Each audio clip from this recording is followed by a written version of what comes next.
It's time for Two Guys and a Goalie with Dustin Nielsen, Matt Cassian, and the goalie, Joaquin Gage.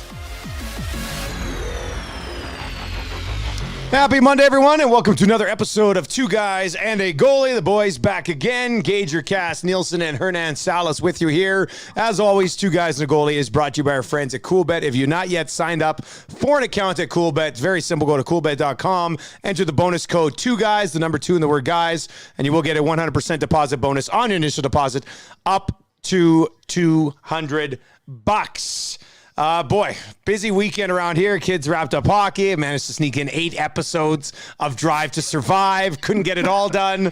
Gager, I was pretty happy with, a young family, some hockey, some other stuff going on. 8 episodes, probably about 2 more than I thought I'd be able to sneak in. You obviously crushed it by what? Friday at midnight, or when did you finish it? Well, no, Thursday midnight, wasn't it? It came out Thursday midnight, yeah. Yeah, so I snuck one in Thursday midnight, and then it was one of those things that I wanted it to kind of last a little bit, but before you knew it, I was like 7 deep. I finished it off Saturday afternoon there, so and then proceeded to go purchase the F1 TV because I couldn't get enough, because as I see now, they have these little docu-series that they do on there, like old ones and stuff like that. But it's called Beyond All Limits, Hamilton versus Verstappen. And there's 3 episodes of that I'll probably have to watch this evening. That sounds nice. That sounds nice. Cass, you haven't watched it yet. Have you ever bought an exclusive channel for just anything like wrestling or anything like that? Just the NHL Network. Yeah, I've done the NHL Network, but that's kind of a given. That's it though. But here, help me understand. Careful what you say, Cass. Help me understand. So you already know what happens. Like, you already know the rivalries. You've already seen interviews of all the racers because you guys have been watching this the entire season. So why do you need the docu-series to watch it? You already know what happens. You already know who wins. I don't know. I don't know. I guess I don't understand. I'm like, well, you already watched all these things. Why are you watching it again? You watched the prequels to Star Wars. You watched Titanic. Come on. Are you gonna watch Obi-Wan? Are you gonna say no to Obi-Wan in a few months? I don't think so. Well, but we don't know what happens to Obi-Wan. Oh, we know what happens to Obi-Wan. He kicks some ass, and then with some Inquisitors that I shouldn't even say if anyone's not seen the preview yet. Some people are. My boy and I went into a comic book store and we were talking to the girl that works there. Right, there's one right in Riverbend now. This is great. And I asked her, because she said she was a big, huge Star Wars fan, that no, have you seen the preview? And she goes, oh, I don't watch previews. And my son was like, me too. Oh God, hardcore, eh? Just hardcore. Yeah. I don't want to watch the preview. I'll say this, Cass. It's a fair question. But Gager, Hernan, you guys can speak to this. I like this one just as much, if not more, even though I watched the entire season, which I didn't have a chance to say about the first 3 seasons. I loved all those. I think I like this one even more because I knew what it was, and I got to see the storylines behind the stuff that I kind of knew. So I actually like season 4 the most. I thought it was terrific. I haven't started it yet, boys. Just didn't have time. But I think you're onto something, Dusty, because last year when I finished it, there were already 5-6 races in. So yes. I missed the beginning of the season, right? So it's just cool because I heard you talking in the morning, and I don't want to ruin it for people, but I guess there's a relationship there that we all thought was good. It's not so good. So I'm very intrigued by that as well, right? And getting to know some of the new guys, right? There's some drivers that I didn't know, and they weren't in season 3 or 2. So I'm looking forward to it. Might start crushing it tonight, boys.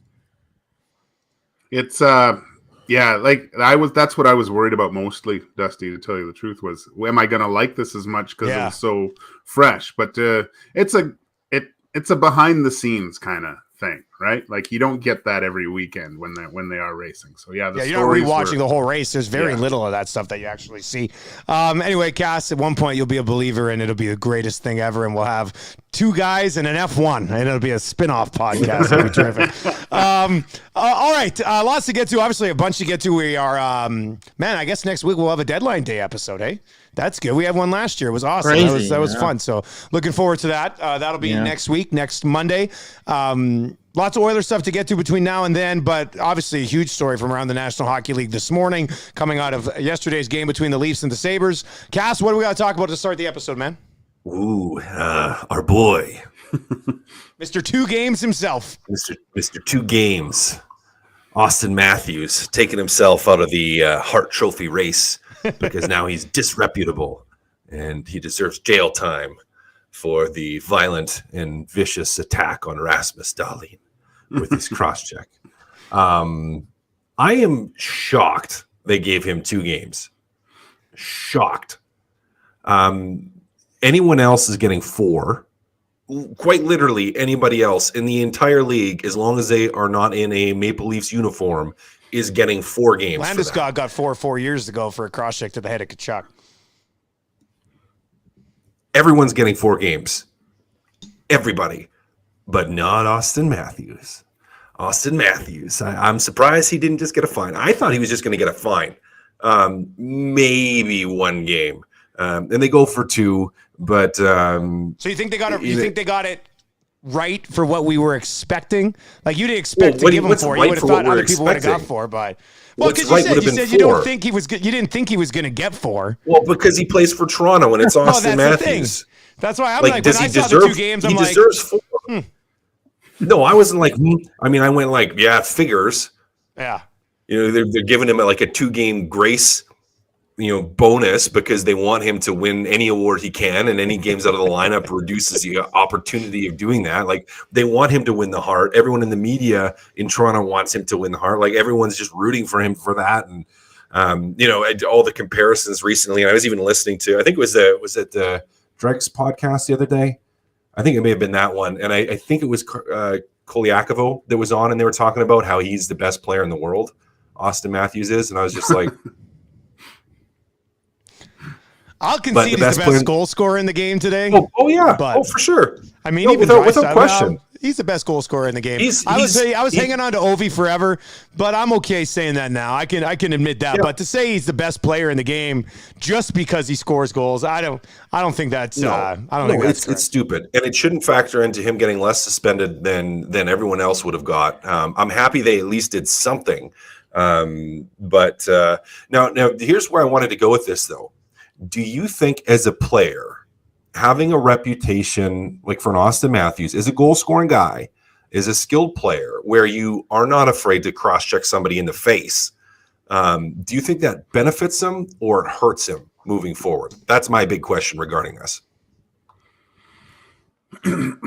It's if I can answer that, I as soon as he did it, I go, oh, geez. And then I saw he did it to Dahlin. I go, does that really mean much? But and then I thought, that's such an old school mentality of doing something like that, where the skilled guy and Rob Brown talks about this at length because he was quite a skilled hockey player. And he said to his coach that basically, look, I'm going to take probably 15 minutes in penalties this game. I'm going to do something really stupid. I'm sorry if we lose, but I got to create some room for myself. So it was usually a cross-check to the face of some guy because then it makes everyone think, oh, this guy is a little bit squirrely and doesn't really care. So maybe it's Austin Matthews trying to create a little bit more room for himself.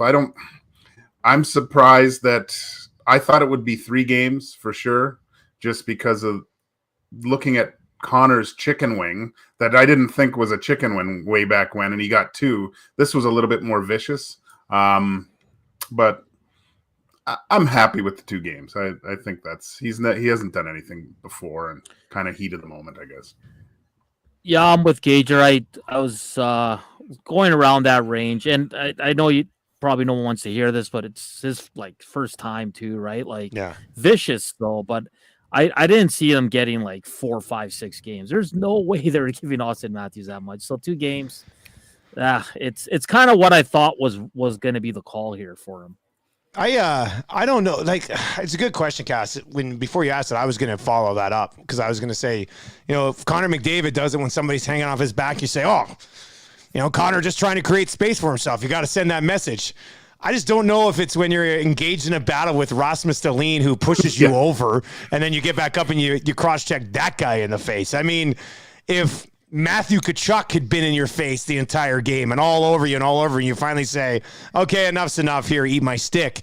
Maybe that's a little bit of a different situation. I don't know if the rest of the league's going, better give Austin Matthews some room because he just cross-checked Rasmus Dahlin in the face. Like, I don't know. I see the question. I get it because I was going to ask it myself, but I don't know if that gets accomplished by this, you know? So are you saying, just correct and correct me if I'm wrong here, please, but are you saying that Dustin Nielsen is saying that Austin Matthews is a whiny baby?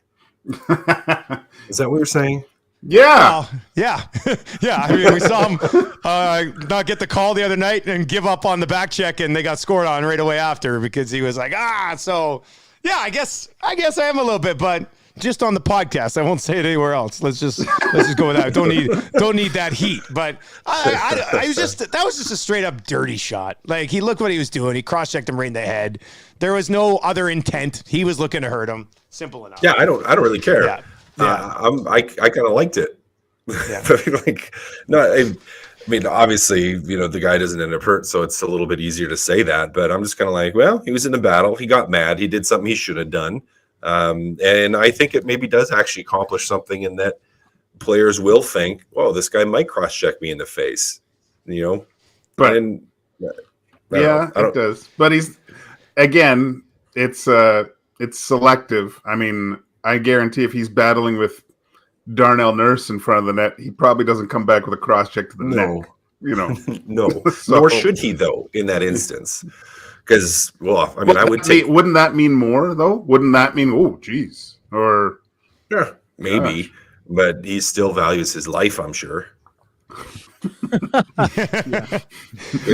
you go. I think we just passed the record for Austin Matthews discussion on the podcast. We're at the 12:52 mark. Holy smokes, boys! All right, let's go from the best goal scorer in the world to the best player in the world, in Connor McDavid. Joaquin Gage, what do we got to talk about, buddy? Well, I just with all the Matthews things that happened, and with Connor having the game he had against the Tampa Bay Lightning, and we talk about Matthews being such a great goal scorer. Connor McDavid scored two of the nicest goals he's scored all year, I think, against the Bolts there. The blowing by of our, let's say, it's the best defenseman on the planet, and making him look quite human, and then that wrister, just Austin Matthews like short side top cheese, unbelievable goals, great game by him. I really loved the Chris Oak interview afterwards with Connor. Scott Oak, because man, it's I don't know, maybe this whole Hart Trophy thing's kind of irking him a little bit. Great quote, right? Yeah, well, maybe I've watched a little bit of the Too Many Times of the Last Dance and how Michael Jordan got all fired up about anything, and maybe hearing about this Austin Matthews thing and him having this type of game, and then Oak saying, "Oh, you did something to one of the best players," and then for Connor to say, "I'm a pretty good player myself." I thought that was awesome. Great to hear that from him. He looks like he's got a little bit of a chip on his shoulder, and it can only mean something better for the Oilers. So pretty cool. Oh, he played that game, the whole game, with a chip on his shoulder. Yeah, like he was on a mission, and I loved it. It was awesome. And yeah, the comment was good. I enjoyed it. Now I wish he said that I'm the second best player in the world, because Austin Matthews is the best player in the world. That would have just made it so much better. But as it is, it was pretty good. I enjoyed it. Yeah, and McDavid's been brilliant, and he's had some off games, but that first goal Gager was like, he hasn't done that in a while, right? Like it's been a while since he's flown by, and he's got everybody on Twitter talking about him. So it was great to see. Absolutely, he could have had 4. Yeah, and the real cool thing I thought, which even made more sense, was the next time he kind of had that opportunity, Edmund was going, "Screw that! I'm taking a penalty. I'm not gonna let him make me look like an idiot again. At least I'll just go to the box and hopefully we can just kill this." Right? He wasn't giving Connor a second chance at going at him with that much speed. So and then we got a few into the inbox, and I saw it on Twitter. They're like, because there's a guy from Toronto, a media guy, and he's like, he posted the clip of the goal, and he goes, and people still want to tell me Austin Matthews is the best player in the world, and people were like, well, that's not the best defenseman. Kill McCarr is, and I'm like, that's your argument right now. Like, come on, like, that's awesome. Yeah. All I can think about overall, it's for the way McDavid played that game is when you have that guy going the way he was going last night, you have a chance in any playoff series. You know what I mean? They might just squeak into the playoffs, so they might get a wild card. I think they're going to finish top 3 in the Pacific, to be honest with you. But when you have him and his ability to play the way he did on Saturday night, you have a shot in any series. I don't care who it's against. You might need a lot of other things to go right in a series against like Colorado or something along those lines. But anybody else in the conference, if you got McDavid going the way he was going on Saturday night, man, you're in it. You're at least in it. Yeah. I don't know if you win it, but you're at least in it every single time. So very impressive. Hernan, let's continue with you, buddy. What do we got to talk about? Yeah, the return of 2 players, Zach Kassian and good old Josh Archibald. That line only played 7 minutes with Bugsy in the middle there, but they were effective 7 minutes, man. I think they combined for like 8-9 hits. Archibald hit the post. Kassian was there was one shift that reminded me of that 2017 playoffs against the Sharks. He just had 2 enormous hits. It's almost like these guys have been such it's almost like bringing in new players, right? Because you haven't had Archibald all year. Kassian's been out. He's like 3 times already with injuries. He's been hit and miss, but the way these guys played on Saturday night, man, if they continue that, it's going to lock down a solid line in their bottom 6. And if Kassian can continue to do what he's doing, it's awesome. And you already saw the impact of Josh Archibald, man. Like, the guy can do a little bit of everything out there. I know he ate a few shots from Sergachev there, but I think it was just he couldn't really grab him or anything. Did you see him come flying in there though? It was almost like the Flash. Like I had to slow it down to see him come flying into that pile. Which tell me a time this year the Oilers have had a forward dive into a pile like that. I'll wait. Yeah. Like I honestly don't think it's happened. So and that's the crappy part is that he can only play in Alberta right now. He can play the next 3 games, which is good. But then when they go on the road, like when you see what he brings to the team, you're going to be like, oh man, why couldn't he be on the road with the guys? And because I think him and Kassian, the way they played Saturday, if they continue that, it's going to be such a huge addition for the Oilers. So just your thoughts on it and what it means for a guy like Archibald who can only play a certain amount of games and how that's going to affect the Oilers. It's no problem at all because I'm going to go to the game tomorrow with my blow dart gun. I'm going to get a syringe and I'll be down there and I'll just hit him in the neck real quick and he's done. Then he can go. It'll be. You're gonna do the meet the fuckers. Fuckers, yeah, or Frank the Tank with the trank gun right to the neck. I like you, man. You're crazy. And then we're good. They were good. Like I was a non-believer of if he would make a difference just because of the time off and stuff. But to see the way he played, I think it's a little bit of a boost. And there's probably still some games where he's gonna have to get back up to speed. But it's I think I heard someone say this morning just having Kassian, Kane, and now Archibald with possibly Niemelainen. Those are 4 guys that play a little bit different than what we've seen, and to possibly have all 4 in the lineup, just much more encouraging when you see how physical, say the Flames play or something like that to go into a playoff series that way, right? So, blow darts out. Yeah, I'm hoping. I mean, I don't know. I don't want to get into anything politically here, but I'm hoping there's a Canadian vaccine called the Novavax, which is protein based for a lot of those guys and people that are concerned with. And I think there's a lot of reason for it, and I'm not against anyone either making the choice to get or to not get it. However, I think with something like that, which is more traditional, and I'm not a scientist, but my understanding is it's like a more traditional style of vaccine that's protein based and creates basically, it's different than the mRNA ones. And with something like that, where there maybe is a stronger likelihood that he would take it, because I think he's a huge addition to the team. And if you only get him for the home games, I mean, it's still a benefit because I love his game. I like it. I think he it was the first game back, but he was still engaged. He was still buzzing. He was still fast and did what he did, well enough for me to want to see more of him and wanting to have him around. And I think, especially for the penalty kill, he just can be a huge, huge benefit to this group. If I can ask you guys another question, maybe Hernan, you can jump into this first. Should Zach Kassian keep the bubble on the rest of the season? I was going to say the same thing. I was going to say the same thing. Yes, you know why? Because now, like, you saw in that game, a couple guys like were chirping him, like, "Let's go," and he's like, probably like, "I can't, buddy. Like, I'm damaged goods under here. I can't fight." And I think that's perfect because it's going to piss off the other team. And then there's no expectation on him to do it. Exactly. Yeah. And I was just curious. I'm like, I wonder if that has something to do with him kind of like playing a little bit more right now, where he sure seems to be more involved than he was pre-bubble on, and he almost looks like, I don't know, when he has a bubble on, he looks like a little skinnier or something. He looks like a 19-year-old who's trying to make an impact on the game, and they're forcing him to wear a bubble. Like, it's funny you brought that up, because when I've been watching, I'm like, can he honestly be playing more physical because he's not worried about his face getting hit? Is that what's happening right now? I know with my daughter, I've told her, bad comparison, but when she's playing, she got to play a game this past weekend, and she's a ferocious little thing. But when she gets in there, if somebody's coming at her, I see her kind of turn her head away like this and go like this. So I've sat her down a couple times. I'm like, Lizzie, you have a mask on. They can't hit you in the face. It's okay. And I don't know, he's just right involved now. His last 2 games have been exactly what you want from him, isn't it? Like, is that not exactly what you want? Hey, let's bubble them all up, man.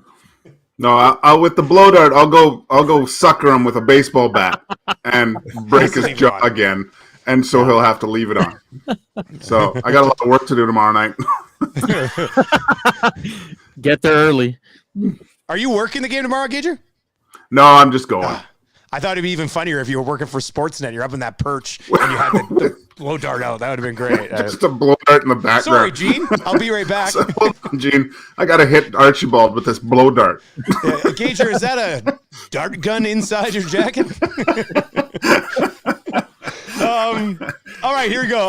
Last one for where we got to talk about it. Let's go here. I was going to throw this into Keep It or Clip It, but I do want to talk about him somewhere, and that's Ryan McLeod. Since Nugent Hopkins and Puljujarvi have gone out, it's obviously opened up some opportunity for some others. I just love what you're seeing from Ryan McLeod right now. And I know there's a lot more still to come from this guy over the next couple of years, but he looks so much more comfortable. And maybe it's a coaching change. Maybe his familiarity with Woodcroft has helped him.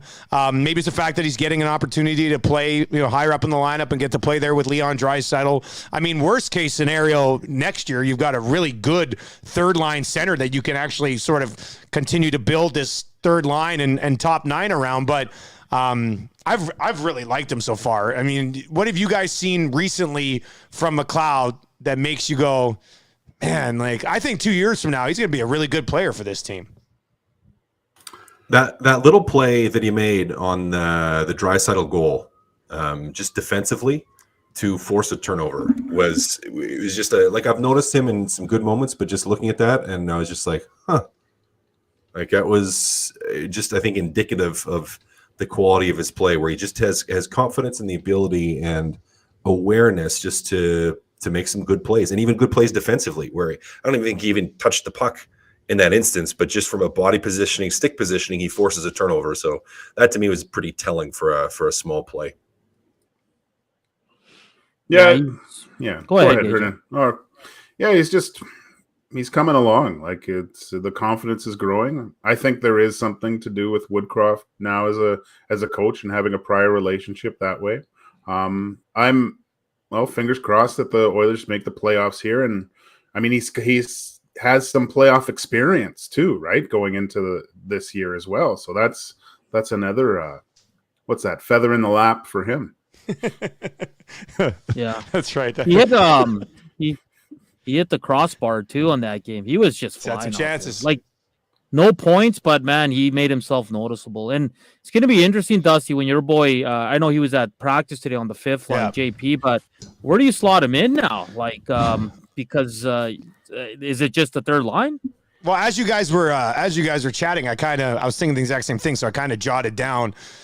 I mean, right now, what is it? It's McDavid, Kane, and Yamo, Hyman, Draisaitl, and McLeod. When you get, and Nuge will be back within a couple weeks here, I would think too now. So, I mean, when they're all back, do you just come back and throw Nuge and Puljujarvi on a line with Fogle, and then you move Derek Ryan down to the fourth line and play him with Cassidy and Malone when Archibald can't go? Like, all of a sudden, there's like one forward who can contribute that's not going to be in your lineup, in my opinion. Like, it's not the case where you're like, we've got to build a fourth line around Sevier and Shore. I mean, it's now a point where, Malone has been in limited opportunity. I think he's been exactly what the team needs on the fourth line. So when they're healthy, I'm not 100% sure how it actually turns out. Because when they first put it together, the three centers, and McLeod was on the fourth line to start that look, right? And so maybe Malone ends up being the odd man out, but I think you got to try to keep that fourth line buzzing the way it has been. So that's a good question. I mean, do you guys have any thoughts on this? Like, do you leave that top six how it is, or you get JP back in there and then have Yamo with Nuge on a third line, or any brief thought? When they get healthy, we'll get into a little bit more, but any brief thoughts on that? It's tough because Yamo's, he's been doing well. He looks good. Yeah, he's putting up some points too, which is nice. Engager, Cass, Dusty, the analytics suggest that Jesse Puljujarvi is really good with McDavid. So you have to look at that, right? So as I've told you multiple times, I'm a full-time believer in analytics, and I think that's a great point. The only time you like it. It does build a good case for him, though. All right. Let's get into it. Keep it or clip it. I did have a question about McLeod, but we already kind of discussed where he's going to fit in the lineup. So we've got three more questions to get to with keep it or clip it. Let's go here. I like this one. The Toronto Maple Leafs should give up a first-rounder plus to get Marc-Andre Fleury out of Chicago if he will agree to go to Toronto. Keep it or clip it. Keep it, because I want to see Toronto wreck their cap and trade away their future and fall apart and suck for a whole lot of years. So keep it 100%. Yeah, I want chaos, so I'll keep it too. I got to keep it, but it's only for selfish reasons, because I don't think even if they you don't get think Fleury, Fleury helps the Leafs? Not in the regular season, yeah, but in the playoffs, no, not to the teams that they're going to be playing against. Like, do you really think they can win a series against? Who are they matched up? Right? What is it? It would be Tampa. If it's Tampa, do you think they beat Tampa? They're going to need Fleury to win that series. I was going to say, they got a better chance with Fleury than I guess. If you're Kyle Dubas and you're feeling this all-in mode, I wouldn't be surprised if they are willing to do that. It's the only hope they have. Like, they're not going in with their current goaltending. Their current goaltending, they're out in 6 at the most. So yeah, I don't think at least with Fleury, I think you're got a better chance to steal 1, maybe 2 games against Tampa. Other than the soup's cold, man. That's gazpacho out east. 2 Guys in the Goalie podcast and live stream brought to you by our friends at Coolbet Canada. The Leafs and Sabres rolling into the outdoor game in their pregame outfits. One was the semi-pro Flint Tropic basketball uniforms for the Buffalo Sabres. So that brings me to this. Semi-pro is a top 3 Will Ferrell movie of all time. Keep it or clip it. Oh, I got to clip it. There's not in the top 3. I'll clip it too.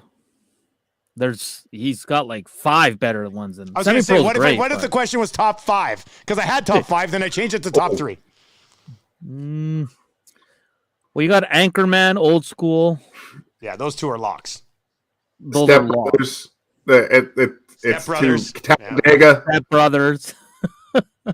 Zoolander. You forget about Zoolander. His importance in Zoolander. He was funny in the other guys too. It was a little different, but he was funny. The other guy. That's one of my favorites, actually. I love the other guys. Yeah, it's Same hilarious. with Wedding Crashers. Get Hard. Yeah, he was. Get Hard is hilarious. Talladega Nights. Yeah, you're right. It's probably not even a top 5. Although I love him as Jackie Moon. He's great as Jackie Moon. It's and you guys are also forgetting one of the classics, just because it's older, still a classic in A Night at the Roxbury. Yeah, Night at the Roxbury was good too. No, we're not forgetting it. Yes. Yeah. Yes, we are. So, though, those uniforms are awesome. I love them rolling in. I was like, bet everything you have on the Sabres right now. They're winning this hockey game. And then Matthews. What a great tradition with those outdoor games with this, though. Yeah, that's the best part makes about it now. More interesting. What are these guys going to be wearing? That's cool. That's really it's got to be cool. fun for them, for sure. Yeah. All right, let's wrap up with this one because the guy's been very good as of late. 9-1-2 in his last 12, 927 save percentage. And mark this down, March 14th, I'm going to ask the question on Keep It or Clip It, and we might have this discussion on Thursday if he gets to start this week and shits the bed. But there is zero chance that Koskinen is an Oiler next year. Keep it or clip it. Jesus. Oh, Dusty. I'll keep it 0, right? Yeah. Okay, I'll keep it. Like right. I know he's You're a hater. Okay. I know he's been good, really good as of late, but no, it's time to move the hell on here. No. Clip it. It's a contract year. He's doing what he needs to do. Sign that guy. So not 0. Oh, you're saying sign. I was just looking for the 0 chance thing. Look at Gager. No, man. Clip it. It's definitely not a 0 chance. Okay, it's definitely not a 0 chance. I don't want him necessarily to resign, but It's not a 0 chance. Here's actually a follow-up question, though, is if you could get him for like 1.5, would you take him? Yep. You know, is this the Chris Russell effect where you hate him at 4, but you love him at 1? You love him at 1, and if you say like you're bringing up Skinner, and say you move on from Mike Smith, You got to get rid of Smith. You got to get rid of Smith, but you bring up Skinner, and you have Skinner, Koskinen, and your total cost on goalies for a cap crunch team. It's like if you 2 get mil. Koskinen even for like 1.5, even for close to 2, is under $3 million for your 2 starters. I don't think Smith passes the physical next year. Yeah. Maybe not. You're going to dart gun him at the game on the weekend. I got work to do. Jeez. Just don't mix up the darts, Gager. Yeah, Don't mix up I the guess darts. so. Yeah. Well, I guess we'll see how it plays out with Koskinen. But like Gager, you're the goalie. You were the goalie. You've been dubbed the goalie on the podcast, obviously. Are you like? Is he legitimately starting to sort of win? Like, would you have trust in him right now? I do, because I think no one has benefited more with the coaching change than Mikko has. And I think just having the reassurance of the head coach and how he's talking towards you and just seeing his body language. Some of the saves that he makes are so unlike Mikko over the past few games, where there was one save, I think there was 2 in the second period, where he was looking around top of the crease, being huge, not completely controlling the rebound because he didn't see it, but then reeling it back in and seeing him so much more stable out there. It seems like not swimming around as much. I think what just having Woodcroft now, it makes a massive deal with him. So yeah, man, he's maybe this is what Chiarelli saw way back when. And he was in the starters net today, so he's going tomorrow. Was he going tomorrow? He was in the starters net practice today. All right, there we go. A 3rd consecutive start. That'll be good for Tales of the North tomorrow. Battling Camoose. Yeah, let him roll. Let him roll. What did he say today? Didn't somebody ask him, "Oh, you don't play well when you play too often?" And then he said, "That's just something you guys say." Yeah. So Yeah. we'll see. I mean, I'm kind of pulling for the guy now. I want to see him have success. They need a goalie. I mean, they got to have one. If it's going to be anybody, it might as well be him, I guess. And when Dusty, Gager, one question. Let's say Smith gets the start on Thursday and he craps the bed. Is that the last we see of him and it's Skinner time? Yeah. Like, it has to be, right? Yeah. But If it isn't already, I mean, is that really going to change? I don't know though. Like, Yeah. what was when Mikko started getting his shit together, did it coincide when Connor said that he's our unsung hero of pretty close around there. Pretty All-Star game? close. I think Connor Is said it that a little what- bit before, but That could have been another catalyst to him playing well. I mean, that would have meant the world to me if someone ever said that I was the unsung hero. I never. Nobody said that. did. No one ever said something That's like because that. you're the MVP of the English league. All Can't be I heard unsung was hero. Gager, your point's valid because after the All-Star break, Smith started back-to-back, and then Tip was gone. Remember that? Yeah. Yeah. Yeah. So. Well, it looks like they found their goalie. He was sitting here all along. Why didn't Connor say this 2 years ago? My goodness. All right, that's going to do it for another episode of Two Guys and a Goalie. Oh, go ahead, Gager. Sorry, I just a selfish plug here. Just with the roast that's coming up. Yes. Thanks, Cass, Dusty, for all the hard work that you're doing. I gotta get back into shape to fit into something because for this roast, because at least I gotta look good. Right now, you can call my wife at OTF Riverbend for a free week of Orange Theory Fitness. I'll go work out with you too if you want. DM me on Twitter and say, hey, I'm going this time, and I'll meet you there. We'll work out all the Oiler problems on the treadmill. It's always a good place to have a discussion. So, and if you guys want a free week, let me know too. We can all go there. Maybe a Two Guys and a Goalie workout. That would be fun. You know, what's funny is I thought the same thing about getting in suits for your roast. I was just like, damn it, I got a lot of suits now because of CFL and TSN and stuff, but it's been a few months since I threw it on, so I went for a half-hour swim before my show this morning. I was like, it's time to grind again. So I mean, that might last today and that's it, but we'll see how it plays out. But that's cool. So yeah, slide into Gager's DMs there for the Orange Theory Fitness stuff. And which location, That'd be nice. Riverbend location, though. Okay. Just the Riverbend location. You can see how my wife treats me. When in person, it's an unbelievable thing. It's horrible. It's horrible. People go to those classes when they see, because they can see who goes to those classes. If I'm in there and then they come, oh God, this is great. Wait till you see Gager's wife yell at Gager. Get your fat ass moving. Get up, you fat prick. Jesus, you were a goalie? You played in the NHL? Oh my God. You call yourself my lover? Did she ever drop that one on you? No? She goes, where's my trophy husband? You wouldn't even fit on the mantle right now.